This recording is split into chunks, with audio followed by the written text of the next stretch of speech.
Un seul coup de feu est capable de changer le cours de l'histoire et l'arme elle-même peut par la même occasion devenir vraiment inestimable.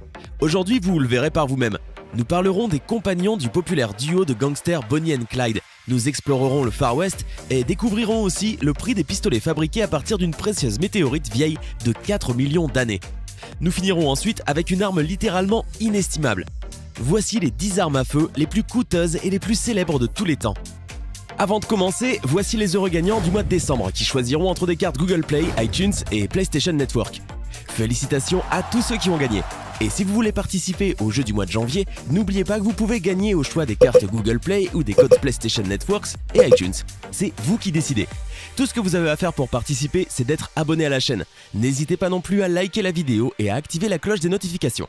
Voilà, comme ça. C'est parti!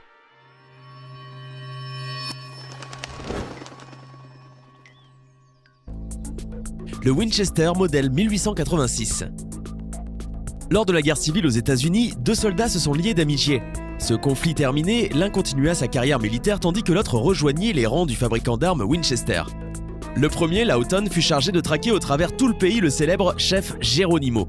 Du Mexique à l'Arizona, la chasse ce soldat le 9 septembre 1886 par la capture de l'Autochtone, après plus de 25 ans de traque. Pour féliciter le capitaine Lawton de sa détermination et réussite, le lieutenant George E. Albee, son ancien frère d'armes, lui offrit le Winchester modèle 1886.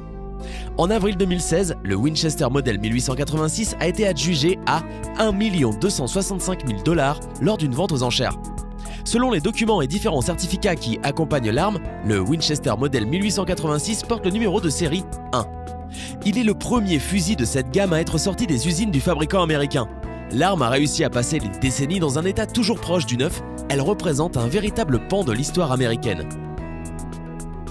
Le Colt Paterson et le Colt Walker. Viennent ensuite les revolvers légendaires créés par Samuel Colt. Sur votre écran, vous pouvez maintenant voir le Colt Walker conçu en 1846, en collaboration avec l'ancien Texas Ranger, le capitaine Samuel Walker. Il avait proposé à l'inventeur de développer un puissant revolver pour les cavaliers des Rangers. Il a été reconnu comme étant l'un des revolvers les plus puissants à ce moment-là. Petite info, ce modèle est le revolver préféré de Clint Eastwood. Très peu de revolvers Colt Walker originaux ont atteint notre époque. L'un d'eux a été vendu aux enchères pour la modique somme de 920 000 $, un record pour ce type d'arme. Par ailleurs, une somme encore plus élevée a été offerte pour l'un des revolvers Colt les plus connus, le Colt Paterson. Héros de tous les westerns américains et aussi connu sous le nom de conquérant du Far West. Il a été vendu aux enchères pour l'incroyable somme de 977 500 $. Breveté par Samuel Colt le 25 février 1836, il était le premier revolver avec amorceur de tous les temps. Les modèles, comme le Colt Paterson et le Colt Walker, étaient populaires auprès des Texas Rangers parce qu'ils offraient des avantages significatifs en termes de puissance de feu et de vitesse de rechargement. En 1839, il est devenu possible de charger les armes sans les démonter, ce qui permit aux combattants de ne plus être obligés de descendre de cheval. Deux Colts de calibre 38 et 45. Ces deux Colts appartiennent au duo de gangsters le plus populaire, Bonnie Parker et Clyde Barrow. Outre l'amour inconsidéré qu'ils éprouvaient l'un pour l'autre, ils avaient deux autres passions, les vols et les armes. Et bien que Bonnie et Clyde soient morts depuis longtemps, ils continuent à vider les comptes bancaires.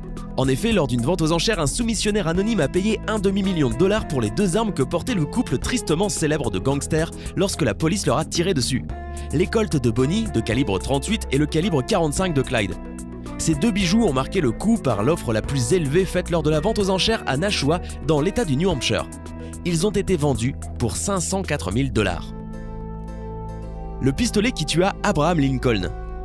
Et nous voilà enfin arrivés à l'arme dont la valeur ne peut être déterminée par personne. Ce pistolet de poche a été à l'époque acheté pour seulement 25 $. Seulement, après qu'il ait été utilisé pour assassiner le 16e président des États-Unis, il est devenu inestimable. En 1865, l'acteur John Booth a changé le cours de l'histoire en abattant Abraham Lincoln, libérateur des esclaves et héros national, à l'aide du dit pistolet fabriqué par la compagnie Philadelphia Derringer. C'est pour cette raison que ce pistolet est parfois appelé le Derringer Lincoln. Autrement appelé le pistolet Booth, il est officiellement considéré comme le plus cher du monde, car les experts estiment qu'il est impossible d'en déterminer la valeur. Et vous, à quel prix pensez-vous? Ce sera forcément beaucoup plus. Le Henry Rifle de 1860. Le Henry Rifle de 1860 n'est pas célèbre en raison de son propriétaire, mais plutôt de son histoire. Il a été inventé par l'ingénieur Benjamin Tyler Henry. un an avant le début de la guerre civile aux États-Unis. Son émergence a marqué un tournant dans l'histoire des armes à feu puisqu'elle a été le premier fusil réussi avec un répéteur à levier. Autant dire qu'il a pratiquement changé les règles du jeu. Il s'agissait d'un fusil à 16 coups, alors qu'à l'époque, la plupart des autres fusils devaient être chargés, ce qui prenait beaucoup de temps. Les soldats avaient même l'habitude de dire de lui que c'était une arme que vous pouviez charger le dimanche et ensuite utiliser toute la semaine. Au total, 14 000 unités ont été fabriquées, dont 400 sur un châssis en fer. De nos jours, ces fusils sont parmi les plus précieux aux yeux des collectionneurs. L'un d'eux a d'ailleurs été vendu aux enchères pour 604 000 $. Le Colt de calibre 45. Ce Colt de calibre 45 appartenait à Wyatt Earp, le shérif intrépide et sans scrupules de Tombstone. L'homme de loi et le joueur Doc Holliday sont devenus très connus grâce aux livres et films du genre western. Le personnage de Wyatt y a joué le rôle principal. Et même si dans la vraie vie ce tireur célèbre était une figure controversée, cela n'a pas empêché que son revolver soit vendu 225 000 $ aux enchères. En effet, ce Colt a été impliqué dans la scène la plus connue de l'histoire du Far West, la fusillade de Hockey Corral, ville située près de la ville de Tombstone. Il y a probablement eu autant de films tournés sur cette fusillade que sur la bataille de Waterloo de Napoléon. Les frères Earp et Doc Holliday ont abattu toute la famille Clinton en une demi-minute. Tous les agents publics ont été blessés ce jour-là, sauf Wyatt Earp, qu'aucune balle ennemie n'a touché. Par contre, juste un coup de feu venu de son revolver a été suffisant pour infliger une blessure mortelle à un légendaire voleur du Far West. Le Smith & Wesson de calibre 44. Le Smith & Wesson de calibre 44 était une arme de choix que l'audacieux et imprévisible Jesse James a présenté au légendaire tueur Robert Ford, en signe de réconciliation. Lorsque ce dernier rejoignit le gang de Jesse, personne ne supposait que ce lâche avait fait un arrangement secret avec le gouverneur du Missouri pour tuer le brigand. Dès que Jesse eut le dos tourné, désarmé, il lui a immédiatement tiré dessus. Même s'il était un voleur et un meurtrier, il a été pleuré par toute l'Amérique, comme si c'était le meilleur des fils. Jesse James était une sorte de Robin des Bois, un véritable héros à tel point qu'il n'y avait probablement pas un seul garçon qui ne rêvait pas de lui ressembler. À cause de cela, l'intérêt pour l'arme de son assassinat était assez évident. En 2003, ce revolver a été vendu pour 350 000 $.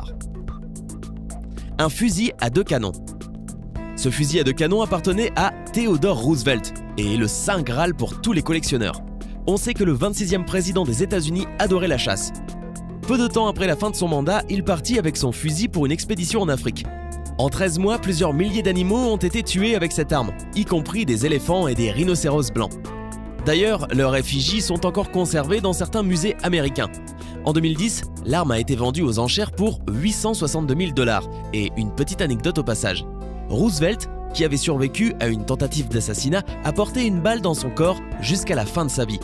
À cette époque, l'opération de retrait de la balle aurait été trop risquée. Le pistolet de Simon Bolivar. Le prochain pistolet a été estimé à un prix incroyable.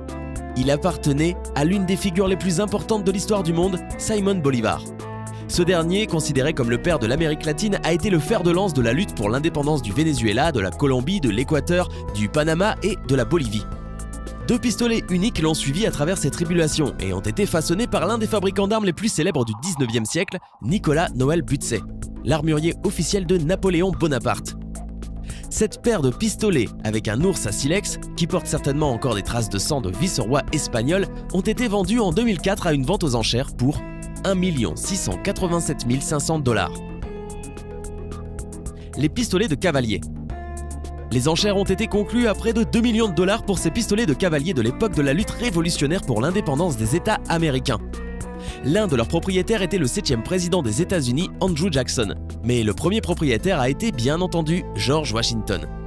Beaucoup les considèrent encore aujourd'hui comme les armes les plus importantes de l'histoire américaine et les symboles de la Révolution.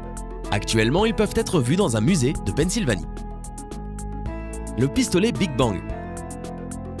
La compagnie Cabot Guns a présenté le jeu d'armes le plus cher du monde, le Big Bang. Le nom Big Bang peut être expliqué par le matériel à partir duquel ils sont fabriqués. Ces armes à feu sont en effet issues d'une météorite, plus précisément à partir de la météorite de Gibeon, qui est tombée sur le territoire de la Namibie actuelle il y a environ 4 milliards d'années. 26 tonnes de morceaux cosmiques ont été trouvés en 1836. La plus grande partie de ces morceaux est allée à des scientifiques et des centaines de kilogrammes ont été remis au musée. Enfin, en 2015, la Cabot Guns Company a acheté 35 kilos de cette météorite et les a utilisés pour produire 2 pistolets uniques en leur genre. Les 2 armes sont très ressemblantes au légendaire Colt 1911 et ces pistolets de météorite Colt sont vendus ensemble et valent 4,5 millions de $. le Carcano calibre 38. Selon les rumeurs, la valeur de ce fusil n'est pas des moindres car c'est le fusil qui a tué John F. Kennedy. Le seul suspect officiel dans cette affaire était Lee Harvey Oswald. La commission a déclaré Oswald coupable du décès du 35e président des États-Unis. Dans les déclarations sommaires de la commission, il a été écrit qu'en tout, 3 coups ont été tirés avec ce Carcano de calibre 38, une arme italienne. L'arme d'Oswald a été vendue par son épouse à un collectionneur de Denver, John King. Naturellement, le fusil est resté en possession des autorités pendant l'enquête, mais après, il aurait dû être remis à King. Du moins, c'est ce qu'il pensait. L'année suivante, King retenta sa chance lors d'une vente aux enchères afin d'enfin intégrer le fusil dans sa collection. Il a même essayé de poursuivre le gouvernement en demandant 5 millions de dollars de dommages et intérêts, mais tout ce qu'il a réussi à obtenir a été une compensation de 350 $. Quand on pense que la valeur réelle de cette arme dépasse de loin les 5 millions de dollars, alors dites-nous, pensez-vous que toutes ces armes chères et coûteuses méritent leur prix ? Hey, c'est tout pour aujourd'hui. Si vous avez aimé la vidéo, n'oubliez pas de la liker et de la partager avec vos amis. Et si vous êtes nouveau sur la chaîne, n'oubliez pas de vous abonner et d'activer la notification. Bye bye!